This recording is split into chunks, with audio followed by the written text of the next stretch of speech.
Attics are often forgotten spaces, filled with old memories and dusty relics.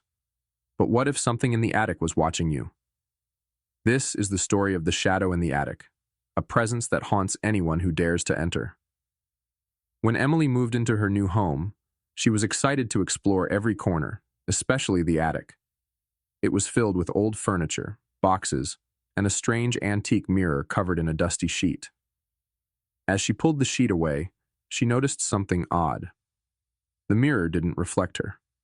Instead, it showed a dark, empty room. At first, Emily thought it was just a trick of the light. But that night, she heard footsteps above her.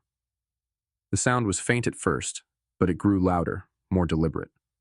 She grabbed a flashlight and climbed the creaky stairs to the attic.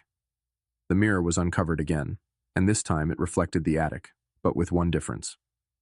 A shadowy figure stood in the corner, its hollow eyes staring back at her. Emily froze, her heart pounding.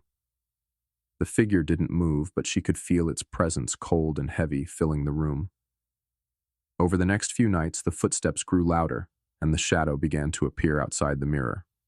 It would stand at the edge of her vision, always watching, never speaking. Emily tried to cover the mirror, but it would always be uncovered by morning. One night, Emily woke up to the sound of scratching.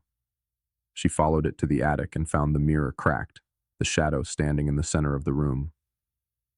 "You shouldn't have looked," it whispered, its voice echoing in her mind. Emily tried to run, but the attic door slammed shut. The shadow reached out, its hand cold and lifeless, and touched her arm. She screamed, and everything went black. When she woke up, the mirror was gone, but the shadow was still there, watching her from the corners of the room. And sometimes, late at night, she can still hear the footsteps, calling her back to the attic.